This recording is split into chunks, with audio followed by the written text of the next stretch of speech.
전능하사 천지를 만드신 하나님 아버지를 내가 믿사오며 그 외아들 우리 주 예수 그리스도를 믿사오니 이는 성령으로 잉태하사 동정녀 마리아에게 나시고 본디오 빌라도에게 고난을 받으사 십자가에 못 박혀 죽으시고 장사한 지 사흘 만에 죽은 자 가운데서 다시 살아나시며 하늘에 오르사 전능하신 하나님 우편에 앉아 계시다가 저리로서 산 자와 죽은 자를 심판하러 오시리라. 성령을 믿사오며 거룩한 공예와 성도가 서로 교통하는 것과 죄를 사해 주시는 것과 몸이 다시 사는 것과 영원히 사는 것을 믿사옵나이다. 아멘.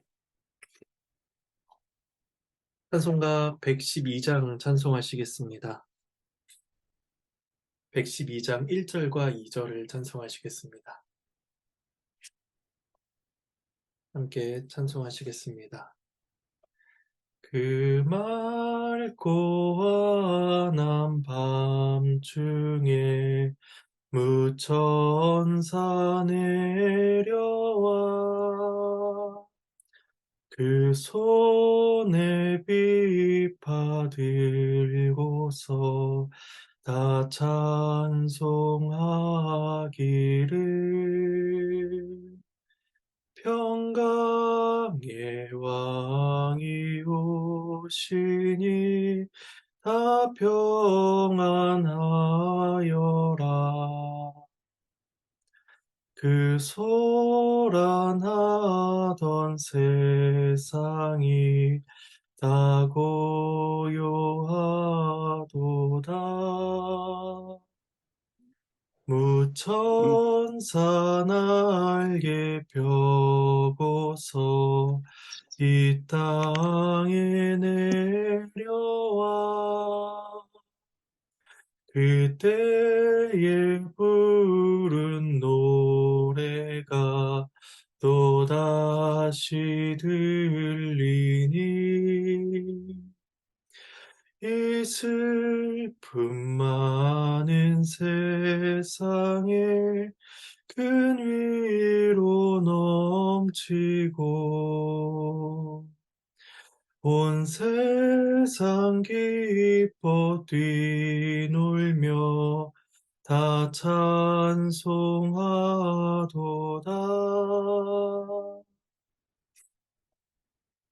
함께 보실 말씀은 욥기 29장입니다.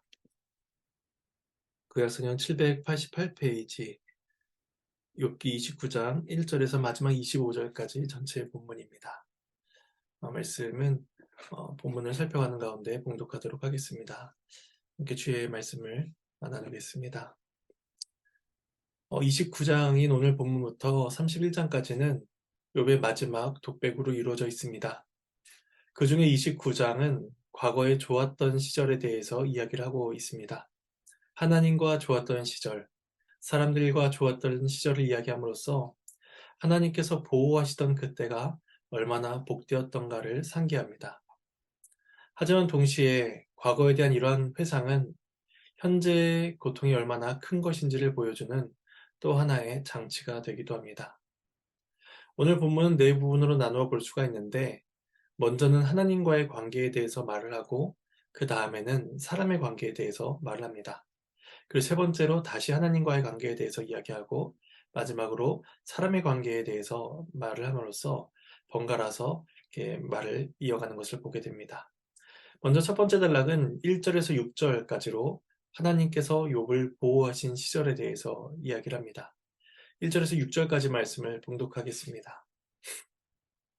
욥이 풍자하여 이르되 나는 지난 세월과 하나님이 나를 보호하시는 때가 다시 오기를 원하노라. 그때에는 그의 등불이 내 머리에 빛이었고 내가 그의 빛을 힘입어 암흑에서도 걸어 다녔느니라. 내가 원기왕성하던 날과 같이 지내기를 원하노라. 그때에는 하나님이 내 장막에 기름을 발라 주셨도다. 그때에는 전능자가 아직도 나와 함께 계셨으며 나의 젊은이들이 나를 둘러 있었으며 저주로 내 발자취를 씻으며 바위가 나를 위하여 기름 시내를 쏟아냈으며 지금까지의 욥의 대답은 주로 욥이 대답하여 이르되라고 표현이 되어 왔었습니다.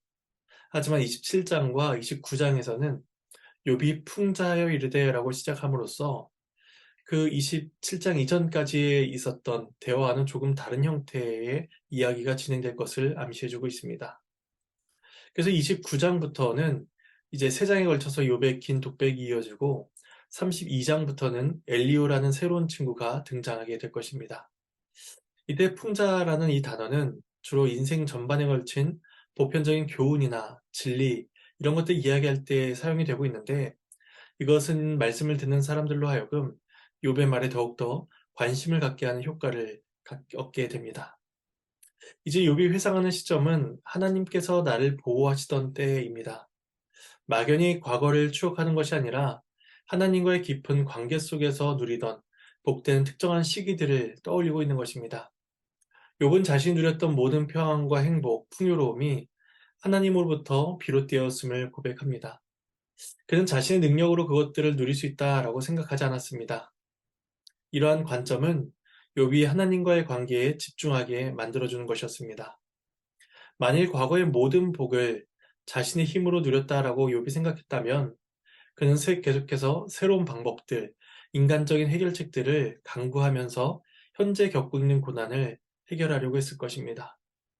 그러나 욥은 과거의 복도 하나님으로부터 주어졌고 현재의 고난도 하나님으로부터 왔기 때문에 모든 기도의 초점이 하나님께 나아가고 있음을 보게 됩니다.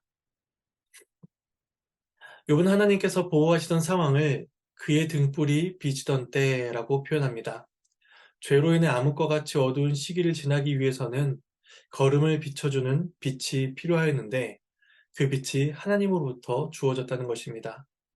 그의 등불은 어둠으로부터 그를 보호하는 빛이었고 또한 그가 나아갈 방향을 비추어주는 그 인도의 빛이 되기도 했습니다. 또한 욥은 그때를 가리켜서 원기왕성하다는 때다라고 표현하기도 합니다. 어떤 환란과 어려움에도 그것을 넉넉히 이겨나갈 힘이 있었던 때였다라고 이야기합니다. 하지만 이 또한 하나님의 보호와 그 하나님과의 깊은 관계 속에서 주어진 것이었습니다. 그래서 욥은 이어 말하기를 하나님께서 장막에 기름을 발라주셨도다라고 이야기합니다. 이 장막에 기름을 발라주셨다라는 것은 하나님께서 욥의 장막에 함께 머무르셨다는 것을 뜻합니다. 장막 안에서 하나님은 욥과 함께 하셨으며 욥과 교제를 나누시고 그에게 말씀을 주시며 또한 그를 보호하셨습니다. 이어지는 5절에서는 하나님이라는 호칭이 전능자로 바뀌어 고백됩니다. 하나님께서는 전능하신 능력으로서 욥을 보호해 주셨고 그의 자녀들이 욥의 곁에 서서 함께 즐거움을 누릴 수 있도록 해주셨습니다. 5절의 나의 젊은이들은 자녀들을 가리키는 것으로서 보는 것이 좋습니다. 그래서 예전 개역 한글 성경에서는 나의 자녀들이다 라고 번역을 해놓았습니다. 이 자녀들 자체가 하나님의 축복의 구체적인 표징들이었습니다. 그리고 6절은 그가 누린 물질적인 풍족함을 보여줍니다. 가축들이 젖을 많이 내어 그것들로 자신의 발을 씻길 수 있을 정도로 젖이 풍부했으며 올리브 나무 혹은 감람나무가 있는 바위 언덕에서는 그를 위한 많은 기름을 생산하여서 그것이 신에다라고 표현이 될 정도였습니다. 이로써 그의 모든 산업 곳곳에 하나님께서 많은 복을 주고 계셨음을 우리는 보게 됩니다. 그리고 7절에서 10절은 두 번째 단락으로서 사람들과 함께한 좋았던 시절에 대해서 이야기를 합니다. 말씀을 봉독하겠습니다. 그때에는 내가 나가서 성문에 이르기도 하며 내 자리를 거리에 마련하기도 하였느니라. 나를 보고 젊은이들은 숨으며 노인들은 일어나서 서며 유지들은 말을 삼가고 손으로 입을 가리며 지도자들은 말소리를 낮추었으니 그들의 혀가 입천장에 붙었느니라. 하나님과의 관계를 말한 후에 욥은 이제 사람들과의 관계에 대해서 회상을 합니다. 성문에서는 공적인 재판이 열렸으며 재판장의 역할은 왕이나 장로들과 같은 권위와 존경을 받는 사람들에 의해서 그 역할이 이루어졌습니다. 그런데 그곳에 그 장소에 내 자리를 마련했다라는 것은 욥이 사회 정치적으로 지도자와 같은 영향력을 발휘했다는 것을 보여줍니다. 그래서 욥이 성문에 등장하면 젊은 사람들은 존경심에 하던 행위를 모두 멈추고 그에게 길을 비켜주었으며 노인들은 일어나 조용히 그 앞에 서 있었습니다. 또한 유지나 지도자들은 입을 다물고 손으로 입을 가리며 침묵합니다. 지혜로운 욥 앞에서 섣불리 말하는 것은 자신의 어리석음을 드러내는 것이었기 때문입니다. 그러니까 지혜 면에서나 권위 면에서나 욥이 성하는 모든 사람들로부터 얼마나 큰 존경심을 받고 있었는지 우리는 짐작해 볼 수가 있습니다. 그리하여 그들의 혀가 입천장에 붙었다라는 것은 그들이 욥 앞에서 침묵할 수밖에 없었던 그러한 권위의 모습을 보여주고 있습니다. 그리고 세 번째 단락인 11절에서 20절까지의 말씀은 하나님의 뜻에 합당하게 살던 시절을 회상하고 있습니다. 먼저 11절에서 17절까지 말씀을 봉독하겠습니다. 귀가 들은즉 나를 축복하고 눈이 본즉 나를 증언하였나니 이를 부르짖는 빈민과 도와줄 자 없는 고아를 내가 건졌음이라. 망하게 된 자도 나를 위하여 복을 빌었으며 과부의 마음이 나로 말미암아 기뻐 노래하였느니라. 내가 을을 옷으로 삼아 입었으며 나의 정의는 겉옷과 모자 같았느니라. 나는 맹인의 눈도 되고 다리 전 사람의 발도 되고 빈궁한 자의 아버지도 되며 내가 모르는 사람의 송사를 돌보아 주었으며 불의한 자의 턱뼈를 부수고 노획한 물건은 그 이새에서 빼내었느니라. 욥이 사람들로부터 존경을 받았던 이유는 고통받는 사람들에게 자비와 긍휼을 베풀었기 때문입니다. 그래서 욥의 소식을 듣는 사람마다 욥을 축복했고 또 욥을 보는 사람들마다 칭찬하였습니다. 그래서 그가 어떤 선을 베풀었는지가 열거가 됩니다. 부르짖는 빈민, 도와줄 자 없는 고아, 망하게 된 자, 과부, 이런 사람들의 유일한 모든 소망은 외부로부터 주어지는 도움이다라고 할 수가 있습니다. 그들은 하나님께 부르짖고 또 주께서 세우신 자를 통해서 환난으로부터 구원을 받을 수밖에 없었습니다. 근데 욥은 자신이 그러한 역할에 충실했다라고 말을 하고 있는 것입니다. 도움이 필요한 자들에게 도움을 주었고 하나님께 부르짖는 자들에게 그 욥이 도움을 주었던 것입니다. 그리하여 그들이 욥에게 복을 빌고 또 기뻐 노래할 수 있을 정도로의 삶의 회복을 경험하게 됩니다. 14절에서 을을 옷으로 삼고 정의는 겉옷과 모자 같았다라는 것은 하나님의 교훈을 쫓아 살아간 욥의 태도를 가리킵니다. 사람이 항상 옷을 입듯이 겉옷과 모자를 통해서 자신의 신분을 나타내듯이 의와 정의는 욥이 추구하는 삶이었고 또 그 욥의 삶을 정의해 주는 것과도 같았습니다. 그래서 15절과 17절에서는 그것과 관련하여 자신이 행한 구체적인 사례들을 다시 한번 제시합니다. 욥은 맹인의 눈이 되었고 다리 저는 사람들의 발이 되어 주었습니다. 장애를 가진 자들이 스스로 할 수 없는 일들을 욥이 옆에서 도와주었다라고 말합니다. 그는 또한 빈궁한 자의 아버지가 되어 줍니다. 시편 68편 5절에 보시면 이렇게 말씀을 합니다.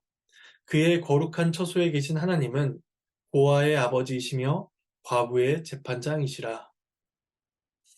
이처럼 하나님께서 고아와 과부의 아버지이며 재판장이 되어 주시듯이 욥이 빈궁한 자의 아버지가 되었다라는 것은 욥이 하나님의 자비와 긍휼을 어려운 사람들에게 베풀어 쓰고 있음을 보여줍니다.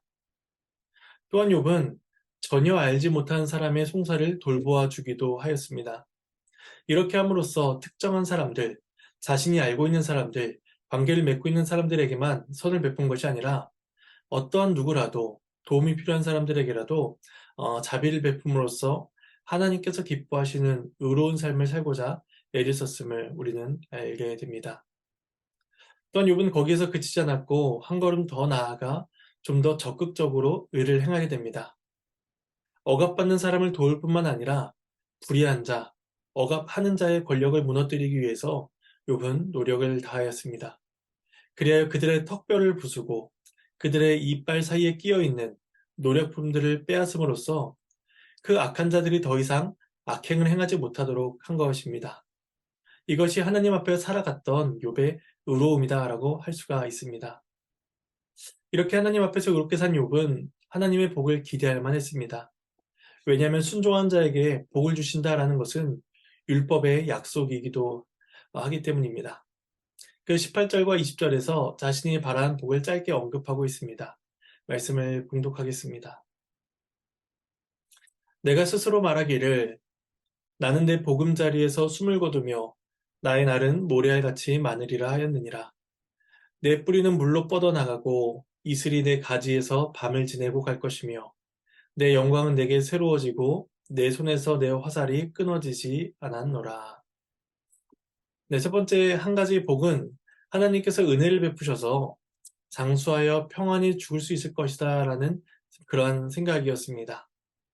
그래야 자신의 날이 모래같이 많으리라 라고 고백을 하는 것이죠. 또 다른 복은 19절에서 말씀하듯이 물질적으로나 영적으로나 풍요로움을 경험한다 라는 복이었습니다. 뿌리가 물에 맞닿아 있는 나무가 풍성한 생명을 누리듯이 자신의 삶도 그러하리라 라고 욥은 소망합니다. 그리고 마지막 복은 20절에서 말씀하듯이 자신의 영광이 늘 새로워지고 손에서 화살이 끊기지 않을 정도로 자신의 힘이 늘 변함없이 유지되고 있으며 새로울 것이다 라고 욥은 이야기합니다. 이렇게 하나님 앞에서 의롭게 살았고 또 그 하나님 앞에서 자신의 의로움으로 인해서 받을 복을 소망한 욥은 마지막 네 번째 단락 21절에서 25절을 통해서 다시금 사람들에 대한 관계를 이야기합니다. 그 사람들의 존경을 받았던 시절에 대해서 25절까지 말씀을 하고 있습니다.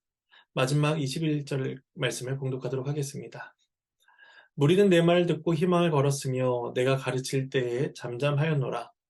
내가 말한 후에는 그들이 말을 거듭하지 못하였나니 나의 말이 그들에게 스며들었음이라. 그들은 비를 기다리듯 나를 기다렸으며 봄비를 맞이하듯 입을 벌렸느니라. 그들이 의지 없을 때에 내가 미소하면 그들이 나의 얼굴빛을 무색하게 아니하였느니라. 내가 그들의 길을 택하여 주고 으뜸 되는 자리에 앉았나니 왕이 군대에 있는 것과도 같았고 애곡하는 자를 위로하는 사람과도 같았느니라. 하나님의 말씀입니다. 하나님께 감사합니다. 하나님 앞에서 자신의 삶을 이야기한 욥은 다시 사람들 앞에서의 자신의 모습에 대해서 언급을 합니다. 욥이 말을 할 때 다른 사람들은 깊은 존경심에서 침묵을 지키게 됩니다. 그들은 욥의 말이 공동체가 나아갈 방향을 제시해준다라고 기대하였습니다. 욥의 말은 마치 이슬이 땅에 스며들듯이 사람들의 가슴 깊은 곳에 스며들게 되었습니다. 또한 땅이 봄비를 기꺼이 흡수하듯이 백성들은 욥의 지혜와 말을 기꺼이 받아들였습니다. 농작물이 무르익어 풍성한 수확을 거두게 하는 비처럼 모든 사람들이 욥의 지혜를 통해서 삶의 풍요로움을 누릴 수가 있었던 것입니다. 비가 없이는 수확을 누리지 못하듯이 욥의 지혜가 없이는 그들은 결코 살 수가 없었습니다. 그리고 사람들이 의지할 곳이 없을 때에 욥은 그 사람들에게 다가가 위로를 전해 주었습니다. 24절에 나의 얼굴빛을 무색하게 하지 않았다라는 것은 욥이 그들에게 위로를 전할 때에 그들이 그 위로를 기쁘게 주의 있게 들음으로써 힘을 잃지 않았다라는 것을 말해 줍니다. 마지막 25절은 평화로운 상황에 조언을 하는 것에서부터 그리고 어려운 위기 상황에 사람들을 인도하며 불행한 사람들을 돌보는 일까지 욥이 행했던 모든 역할들을 포괄적으로 묘사하여 보여주고 있습니다. 욥은 마치 군대를 통솔하는 왕처럼 백성들을 지도하였으며 또 슬픔 가운데 있는 자들에게 위로자가 되어 주기도 합니다. 이처럼 욥은 백성들의 존경을 받기에 부족함이 없던 사람이었습니다. 욥은 오늘의 독백을 통해서 자신이 하나님 앞과 사람들 앞에서 어떻게 지내었는지를 서술하고 오늘 말씀이 마쳐지게 됩니다. 말씀에 대한 한 가지 적용점을 생각해 보도록 하겠습니다. 욥은 하나님의 은혜를 받던 시절에 대해서 회상을 합니다. 그런데 이 욥의 말 속에는 어떠한 인과응보의 원리도 존재하지가 않습니다. 욥이 자격이 있어서 또 공로가 있어서 이러한 복을 누린 것이 아니라 하나님께서 그저 은혜로서 그를 보호하시고 은혜로서 그를 인도해 오셨다라고 욥은 고백합니다. 욥은 자신이 받은 은혜 가운데 하나님 앞에 의롭게 서기 위해 애를 썼으며 또 자신이 받은 은혜를 통하여서 이웃을 향해 선과 긍휼을 베풀기 위한 많은 노력을 행하였습니다. 오늘날 우리가 받은 은혜를 돌아보아야 할 것입니다. 삼위일체 하나님께서 예수 그리스도를 통해서 우리에 베푸신 구속의 은혜와 그 삼위일체 하나님께서 우리를 이끌어 가시고 인도해 주시는 그 지혜로우시고 전능하신 손길을 생각할 때에 우리의 삶 순간순간마다 하나님의 은혜가 어떻게 주어지고 있는가 이것을 돌아보며 또 하나님 앞에서 올바로 설 수 있도록 우리는 기도해야 할 것이며, 더 나아가 이웃을 사랑하고 섬기는 일에 열심을 다할 수 있도록 우리는 또한 노력해야 할 것입니다. 이처럼 하나님과 이웃을 사랑하고 섬기며 살아가는 복된 하루가 오늘 하루 가운데 있기를 간절히 소망합니다. 잠시 기도하겠습니다. 하나님의 은혜에 감사를 드립니다. 욥은 과거 자신이 하나님 앞과 백성들 앞에서 어떻게 살아갔는가, 어떠한 복을 누렸는가를 서술하였습니다. 하나님께 은혜를 받은 자는 하나님 앞에 나아갈 수밖에 없고, 하나님의 은혜를 받은 자는 사람들에게 긍휼을 베풀 수밖에 없습니다. 하나님, 오늘날 우리가 받은 은혜가 얼마나 크고 귀하고 중한지를 늘 상기하고 마음에 새길 수 있도록 도와주셔서 하나님 앞과 이웃들 앞에서 겸손하고 또한 감사함으로 섬김과 사랑으로서 나아가는 그러한 날 하루하루가 될 수 있도록 도와주시옵소서. 하나님의 은혜에 감사를 드리옵고 이 모든 말씀 예수님의 이름으로 기도드립니다. 네, 주님께서 가르쳐주신 기도로 마치겠습니다. 하늘에 계신 우리 아버지여, 이름이 거룩히 여김을 받으시오며 나라가 임하시오며 뜻이 하늘에서 이루어진 것 같이 땅에서도 이루어지리이다. 오늘 우리에게 일용할 양식을 주시옵고 우리가 우리에게 죄 지은 자를 사하여 준 것 같이 우리의 죄를 사하여 주시옵고 우리를 시험에 들게 하지 마시옵고 다만 악에서 구하시옵소서. 나라와 권세와 영광이 아버지께 영원히 있사옵나이다. 아멘.